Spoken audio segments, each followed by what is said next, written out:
Good afternoon, everyone. Thank you so much for your patience and our most sincere apologies for the delay. As always, best laid plans. There's been some IT technical problems that's happened over the course of the afternoon, but we're really glad to see more than 70 of you have now managed to join the link, which is fantastic. So we might just leave it one more minute and we'll get started. We will continue this webinar for as long as needed. We'll definitely have the full hour available for people. We do recognise, though, that you might need to go to other commitments. So our email will be on the screen at the end of the presentation. And of course, you have the details from Grant Connect with the grant opportunity guidelines and the email address there. So please feel free always to send us any questions and we can add those to the FAQ that will go up on Grant Connect. And also this webinar will be recorded and published. Thanks, everyone. We'll start the presentation in just a minute.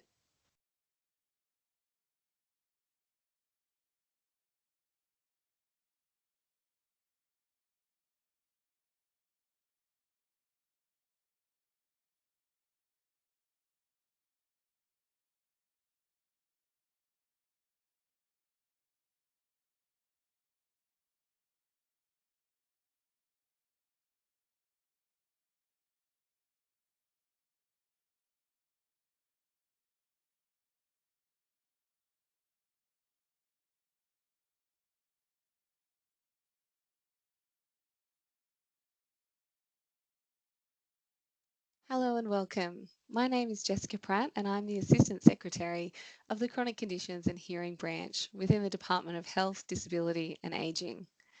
Thank you all for joining us today for this information session on the Chronic Conditions Prevention and Integrated Care Program Grant Opportunity.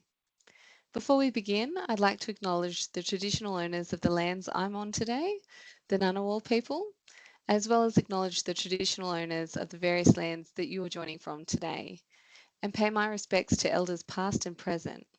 And I extend that respect to any Aboriginal and Torres Strait Islander people who are joining us. Today's session is about helping you understand whether this grant is right for your organisation and what a strong application looks like. Just a reminder that for transparency and record keeping, this session is being recorded and will be placed on our website. Over the next 15 to 20 minutes, I'll take you through the context and purpose of the Chronic Conditions Prevention and Integrated Care Program, including the recently released National Strategic Framework for Chronic Conditions. We'll also go through the funding available, the eligibility and assessment criteria, and the application and reporting requirements. Then we'll have time for a few questions. You'll see there's a feature in the webinar that you can click on to submit your questions as we go. Depending on the number and the nature of questions, we may need to provide further information via our FAQ document post the webinar. This session is intended to assist in understanding what we're looking for and how to best prepare strong applications aligned with the framework and government priorities. Just one thing to confirm before we start, you will need to complete and submit an application through the grant opportunity to be eligible to be considered for funding under the program. If you have submitted a pre-budget submission to the Department, the Treasury, or Minister's Office, these submissions are separate and will not be taken into consideration for this grant opportunity. Due to probity reasons, we're not able to discuss specific projects and proposals relevant to the program. So this webinar is the most equitable way to assist your preparations. In March this year, Minister Butler published the new National Strategic Framework for Chronic Conditions 2026 to 2035, alongside the launch of the new Chronic Conditions Prevention and Integrated Care Grant Program. Before we get into detail about the grant program, it's important to note the linkage with the framework. It provides a clear and national coordinated approach to supporting Australians with long-term health issues by setting out shared objectives, principles and priority areas across prevention, early intervention, treatment and management. The framework aligns with the Australian Government's priorities for broader health system reforms, including strengthening Medicare, the National Preventive Health Strategy, the Primary Healthcare 10-Year Plan, and the National Agreement on Closing the Gap. These initiatives aim to improve health outcomes for the 15.4 million Australians living with chronic conditions, reflecting a strong commitment to better health for all affected Australians. The new grants program is the primary mechanism for implementing the framework, translating its intent into targeted, evidence-informed initiatives. We want to translate the framework's intent into real, measurable improvements for people living with chronic conditions through the grant program.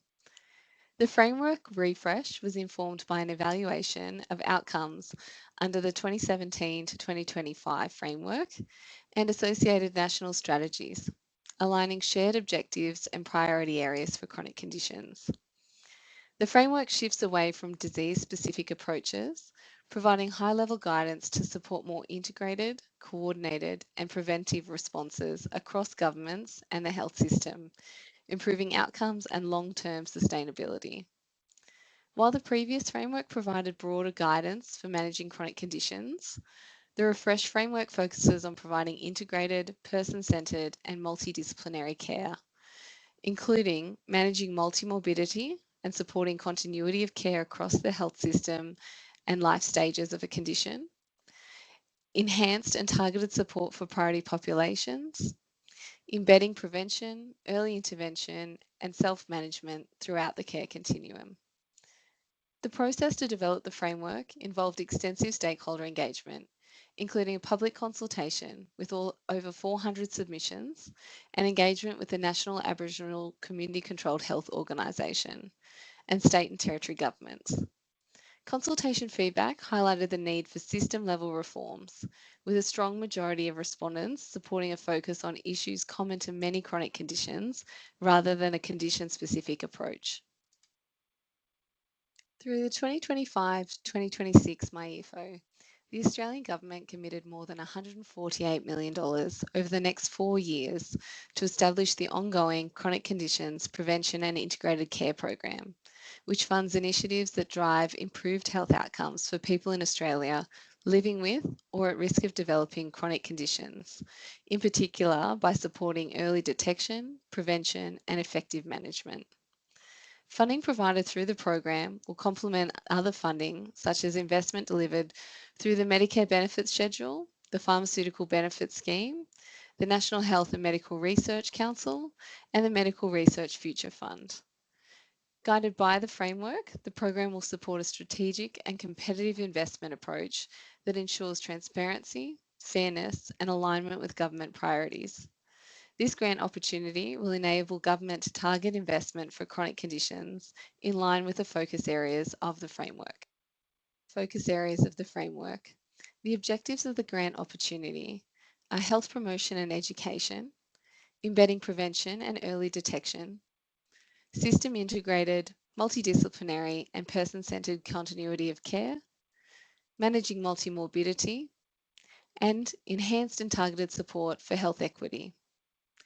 The intended outcomes of the grant opportunity are improved coordination of care and long-term management of chronic conditions, improved availability and access to knowledge, tools or resources to support self-management, improved equity of access to prevention, early intervention and culturally safe services for priority populations, and sustainable, scalable and enduring activities that continue to deliver impact beyond the grant period. The information provided in the following slides is publicly available through the Grant Opportunity Guidelines. The draft Grant Opportunity Guidelines have been available through the Forecast Opportunity on the Grant Connect website since the end of March 2026. This slide goes into detail about how the grant opportunity will be structured, noting the funding allocations discussed are also a guide. The final distribution of funding between Tier 1 and Tier 2 will be determined through assessment of merit and will depend on the quality, scale and alignment of proposals received. For context, we've spent time analysing the framework and the outcomes we're trying to achieve and the delivery models that best support those outcomes. We've also looked at similar grant programs and identified what works well in practice. That includes thinking about where national coordination adds the most value and where more targeted or time-limited initiatives can drive innovation or fill specific gaps. This approach is evidence-based and designed to strike a balance between scale, collaboration, and flexibility. A total of more than 148 million is available across the forward estimates, with ongoing funding intended through future funding rounds. Funding will be awarded across two tiers. Tier 1 supports the national collaborative activities addressing multiple chronic conditions or risk factors, and at least two program objectives. Funding is available for up to 12 million over 3.5 years, with national delivery required from commencement. The next grant opportunity for Tier 1 activities will be in early 2030. Tier 2 supports more targeted activities, including pilots or time-limited trials. Projects may only focus on a single condition or risk factor.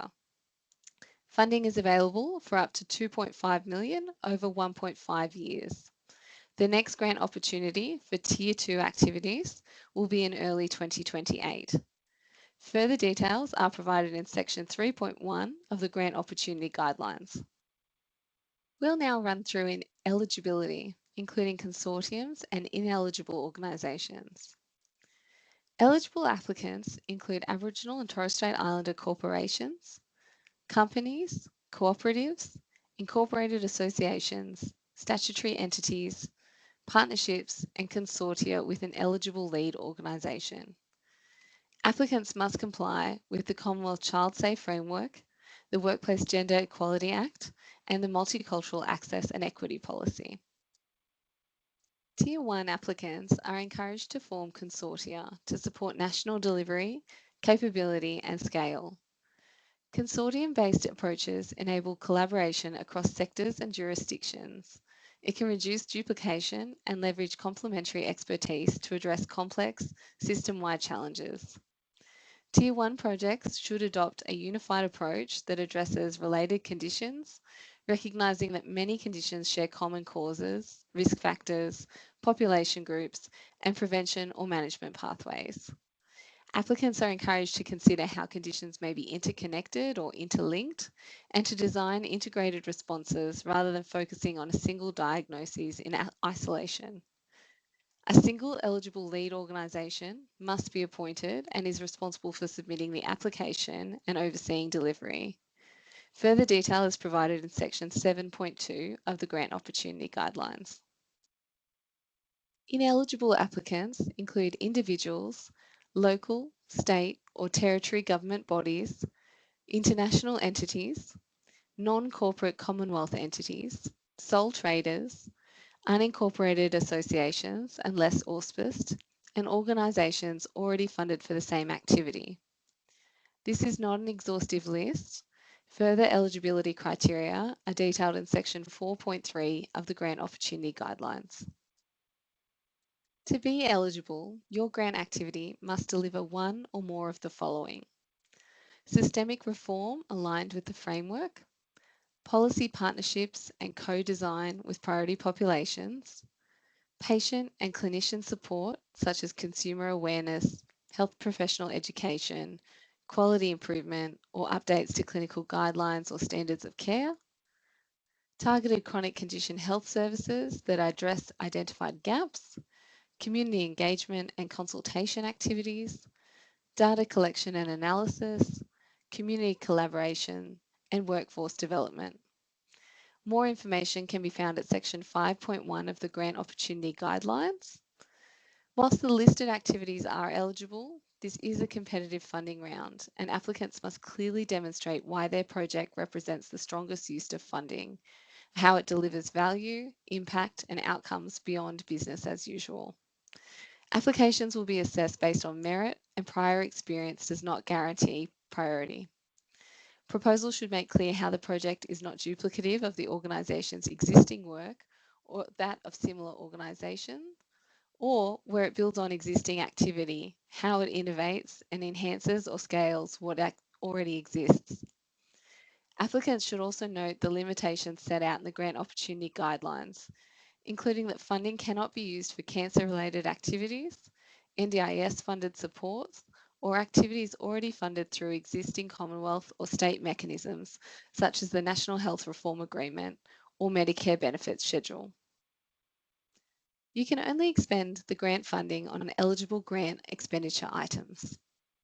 Eligible expenditure items are operational and administrative expenses directly related to the delivery of activities.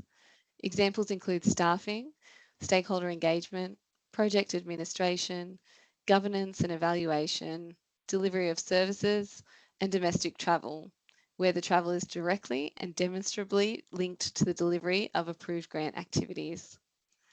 Administrative costs are capped at 20%, and not all expenditure on your grant activity may be eligible for grant funding.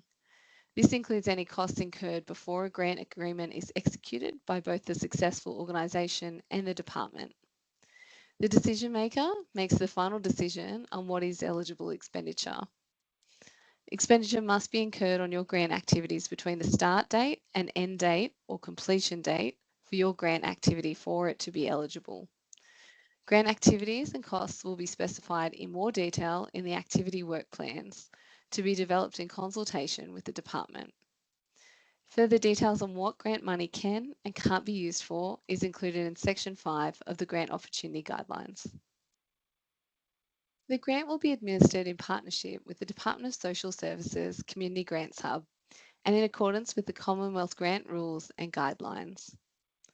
Applications are first assessed against eligibility criteria, with eligible applications then assessed against the published assessment criteria, including an overall consideration of value for money.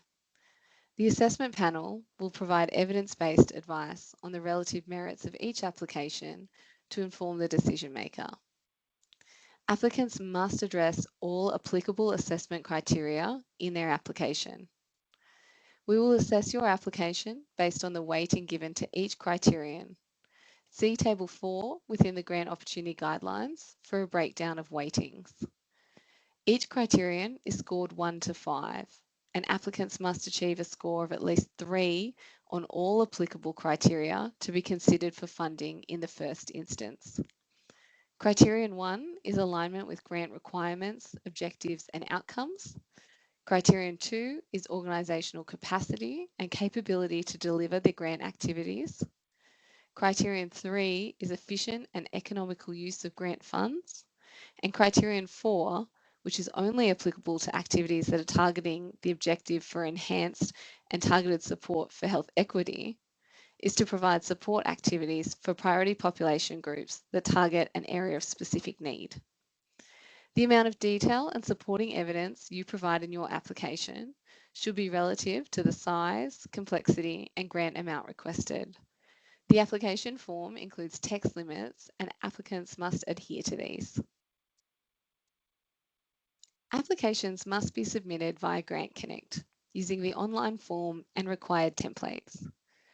Mandatory attachments include proof of entity type, bank verification, an activity work plan, an indicative activity budget, a risk management plan, and letters of support for consortia. Applicants should refer to Grant Connect resources, including user guides and FAQs, which provide application guidance and assessment information. Good applications clearly align with the program objectives, propose achievable activities, include a sound budget, address key risks, and demonstrate capability and partnerships. Allow adequate time to prepare and upload all documents. Late or incomplete applications will not be accepted. As you can see on the screen, indicative timeframes include applications open for 6 weeks, 12 weeks for assessment and decisions, and then negotiations of grant agreements for 6 to 8 weeks, with the earliest start date in December 2026. Tier 2 grants will end in June 2028, and Tier 1 grants will end in June 2030. A reminder that the following points should be reflected in applications. Tier 1 applications must demonstrate national reach from the start. Projects must identify service gaps and avoid duplication. Sustainability beyond the funding period is essential, and evaluation and data collection are mandatory. The webinar questions will be summarised in the FAQs on Grant Connect, and for probity reasons, no individual application advice can be provided. For technical assistance with Grant Connect, you can see the phone and email contact details on the screen, and for application support before the closing date, there is a separate email. So now it's time for questions. Thank you for submitting your questions throughout the session. Hopefully a number have been answered already. Before we kick off, it's likely that we won't be able to get to all questions today, and we will address any outstanding questions through the FAQ sheet that will update post the event. And note that we may need to consult our colleagues in the Community Grants Hub, depending on the nature of some questions. And again, we'll provide additional information through the FAQ document.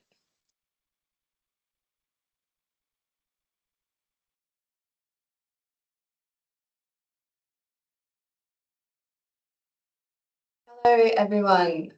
Thank you for listening to that presentation, and for those who joined a little later, apologies for the technical delay, which meant that we were a bit behind, but the recording of the webinar will be posted on Grant Connect and the department's website as well. And also, as you can see in the grant opportunity guidelines, there is an email address for you to send us questions, and we'll continue to update the FAQ document that's on Grant Connect with questions that we get through, and you'll get notifications the same way that you did for today's webinar link from Grant Connect to say that a document has been updated. We've been looking at the chat, and just by way of introduction, you got to listen to my voice for the last 20 minutes. My name's Jess Pratt, and I'm the Assistant Secretary of the Chronic Conditions and Hearing Branch at the Department of Health, Disability and Ageing. And I have my colleagues Adrian Riches and Rosalie Moore in the room with me, and they're two of the directors in the chronic conditions space at the department. So we're just looking online if you wanted to use the Q&A function to send through any questions. Looking at those now.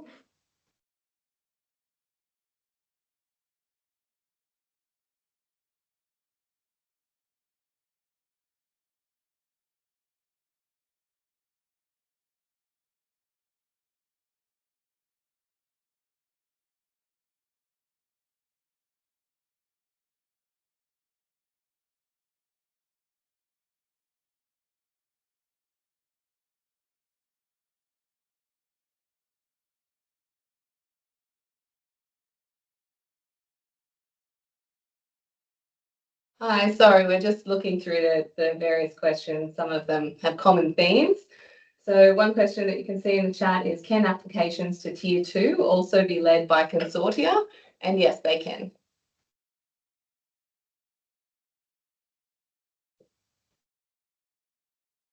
We've had someone ask about the grant opportunity and the pre-budget submission process, and whether the same proposal could potentially be submitted. Yes, the same proposal could be submitted, but we encourage you to tailor your proposal so that you answer the specific assessment criteria listed in the grant opportunity guidelines. So absolutely, submitting for the pre-budget submission process and the proposals there does not exclude you from submitting one through this grant opportunity.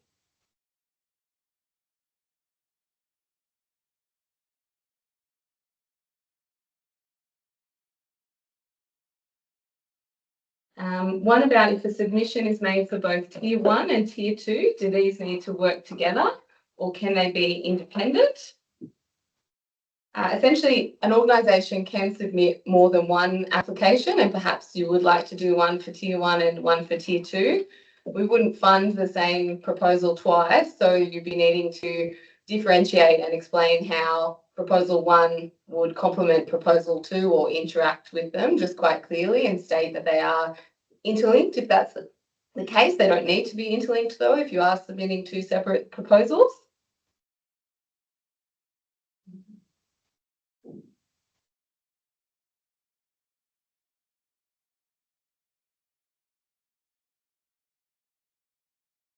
There's a question here about closing the gap and priority reforms. Is that essential for Tier 1? And no, it's not essential for Tier 1, but there is a specific question for if you are going to about how you can generally partner with priority populations, but that's if you're linking to that part of the grant criteria.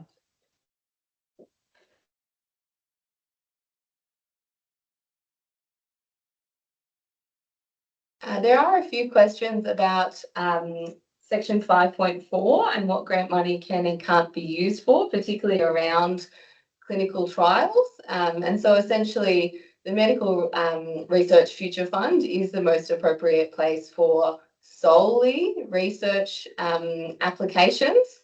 So this grant round, if your application is solely a research focus, but that's not the intended focus of this grant opportunity. So that wouldn't be, if that's the only activity that you're doing through this grant project, that wouldn't be eligible for this round. But of course, if you do have some aspects of research where you are gathering evidence and things like that, or interconnected, that's fine. It just cannot be an entirely solely research project.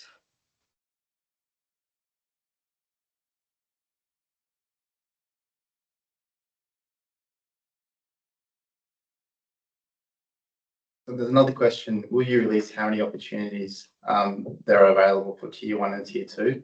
So I suppose looking at from the guidelines, you can see that the maximum funding available for Tier 1 and Tier 2.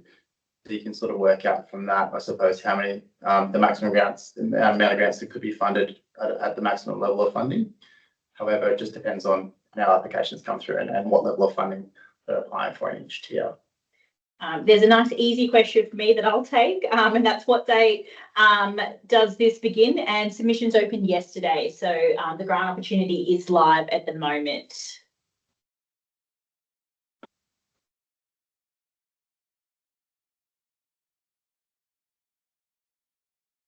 A question about regarding the pre-budget submission process and whether applicants will be advised of the outcome of that after the budget is handed down. I'd like to clarify, I suppose, that with regards to this program, you need to fill in the application form to be eligible under the program. So the pre-budget submissions would not be considered part of this program. They're a separate thing. And the pre-budget submission process is run by the Department of Treasury, separate to the Department of Health, Disability and Ageing. So we're not able to say if they say we'll be sending out letters to people who have popped in a proposal. My assumption would be there might be advice on their website just because of the sheer number of pre-budget submissions that come to the Treasury for all portfolios in government, not just, say, the health, ageing and disability portfolio. But with budget being next Tuesday night, organisations should know by Wednesday if they've been successful through that process. So there'll still be time to put in an application through this process. And just a reminder to people, the grant opportunity is now live. So if people wanted to, from today onwards, they can be submitting their applications right up until the 17th of June.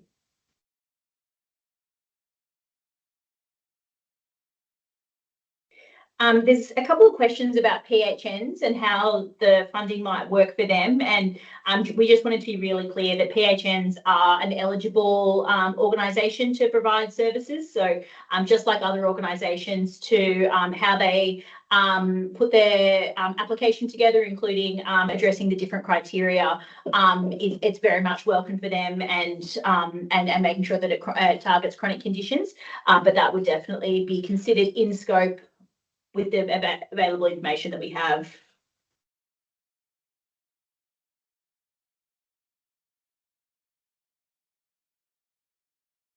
And sorry, just so there's a question about will applications be reviewed as received or together after the 17th of June? So the 17th of June is the closing date for which applications can be submitted for consideration. So they will be reviewed after the 17th of June, but any received after that date will not be assessed. And there's a time frame at the back of the guidelines for the assessment process and the decision-making process and how long that's estimated to take at this point. It's estimated that all the contracts will be ready for starting in December. So that's our sort of time frame from when applications close for when the funded activities begin, and there's a few other milestones outlined in the grant opportunity. There's a question about people who currently receive funding, particularly funding that's ending in November 2026. So you can absolutely apply and are eligible. It's just if you say had a grant or an activity that was being funded by the department that was beyond December 2026, when the grant program funding will be in place, that's when we'd really be looking at, are these duplicative activities, and if the application was eligible or not, if there was something already in place. But if you are applying whilst you have funding, that's completely fine. It's just not having concurrent funding for similar activities, really. There's a question about multiple conditions and how we've thought about that, and we've thought about that in the way that the National Strategic Framework for Chronic Conditions addresses multimorbidity, and it's thinking about shared risk factors or shared conditions. So there's a few different ways to think about it. Obviously, we sometimes think about that shared risk factor as either being sort of either genetic or lifestyle related, and so thinking about it can be either one of those, which ways you're thinking of it, and obviously for the different tiers, there's different categorizations and different ways that will work. There's another question about if a submission is made to both Tier 1 and Tier 2, do these need to work together or can they be independent?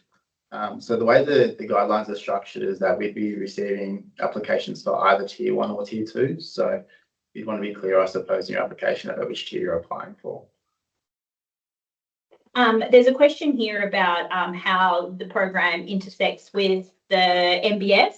And specifically those that might know about what we consider a 19.2 exemption to the Medicare benefit schedule, which is where the government doesn't pay for a service twice. So you can either bill Medicare or you can use grant funding. You can't use a mix of both to top up this grant funding to pay for more allied health or other services. So that's just the way that the Medicare benefit schedule's funding model works. But people can choose about which funding source they use, but they can't use the mixture of both funding to pay for the same service. There's a question that says for Tier 2 applications, have I read correctly, the minimum funding amount sought is $375,000. So that's the minimum funding per financial year. So in total for the Tier 2 applications, you could have over the 2-year grant period $2.5 million awarded, or essentially $375,000 each financial year would be the minimum amount. There's one here. Is it possible for Tier 2 targeted activities to focus on multiple conditions as well as Tier 1? So yes, under Tier 2, you can focus on multiple conditions or focus areas as outlined in the grant opportunity guidelines, as they're known.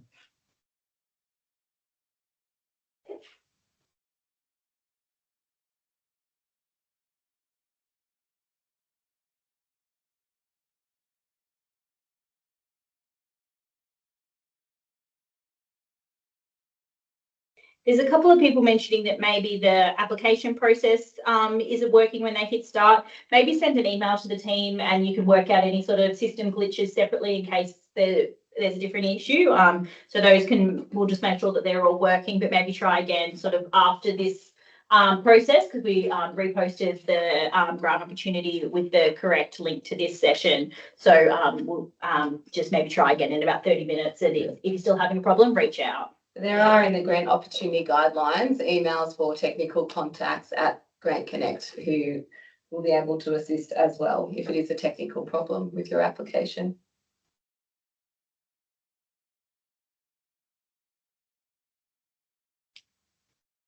There's another, we might provide in our frequently asked questions when we update them, a bit of a definition between how the funding intersects with the MBS, because there's a couple of other questions on that. So we might come back with a bit more information that will help with that one.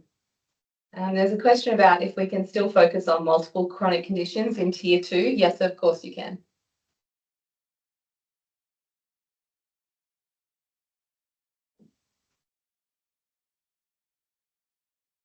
There's a question about how projects are built on previous projects and how will the department assess readiness for national delivery. And I think that will be captured in your proposal, and it'll be up to the applicant to really demonstrate that readiness. I think from the Commonwealth's perspective, we're really keen to learn from all of our previous projects to see what's worked, and we're keen to see what the application looks like.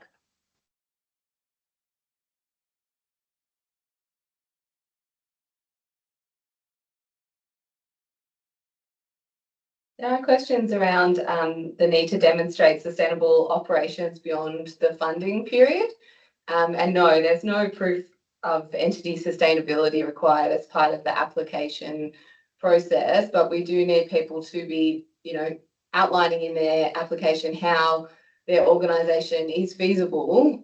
This is not health peak advisory body funding. That is the core ongoing, core delivery mechanism for your viability of your organisation. So this is about making sure that if grant funds are invested in an organisation, that organisation will be able to continue to function once the grant opportunity has ended. It's not actually ongoing funding for organisations, although the point of this grant round is to provide more funding certainty than has been previously available.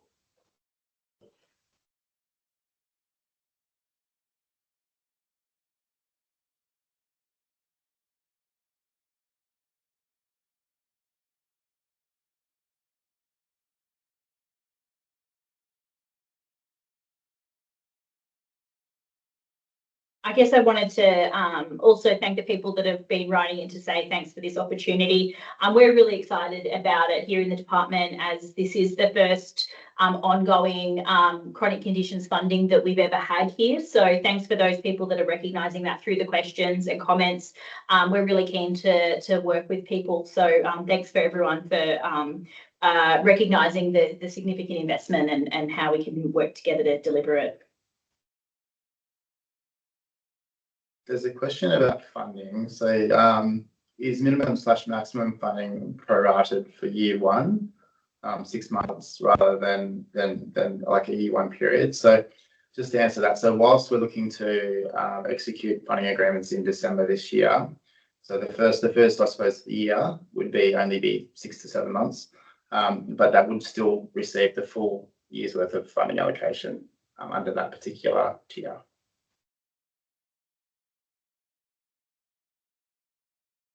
There's a question about tier one and how that works with the national activity. And I just wanted to be clear that, it has to be that services or whatever the activities is available in every state and territory. It's not a pilot that people are testing in one state and territory or doing some sort of user testing just in one jurisdiction.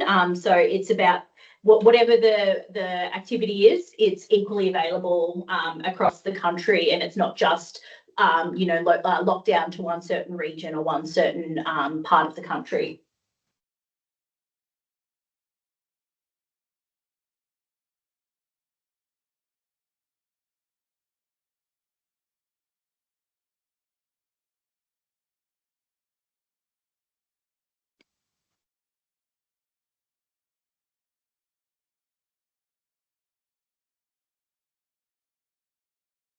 The questions are slowing down a bit, but there are, as Rose mentioned, a couple that there are some quite common themes around. So we will group those all up and make sure we're covering those in the FAQ document.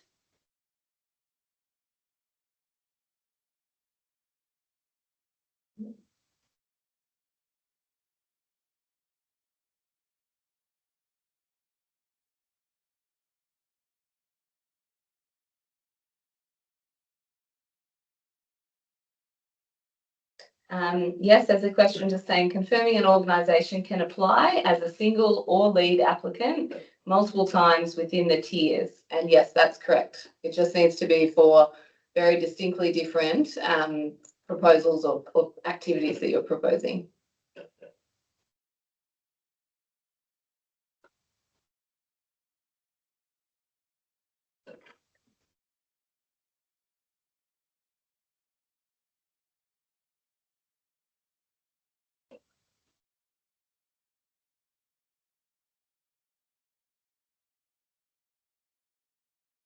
There are a few questions coming through around the sustainability questions, so we'll make sure that's covered off in the FAQ because everyone's got various iterations in their questions.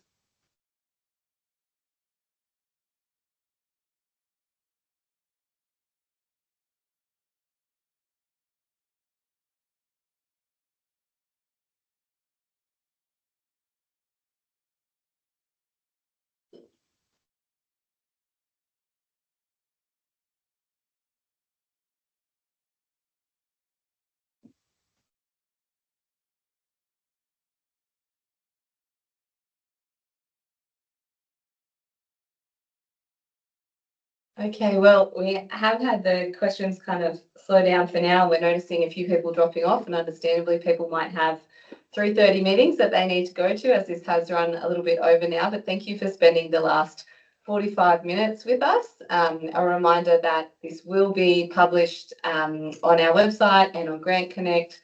We'll continue to update the FAQ page that's posted on Grant Connect, and you'll get an email every time that is updated. And the email details are in the grant opportunity guidelines if you have any further questions that you would like to know. But otherwise, thank you again. We appreciate your patience and look forward to reviewing everyone's proposals.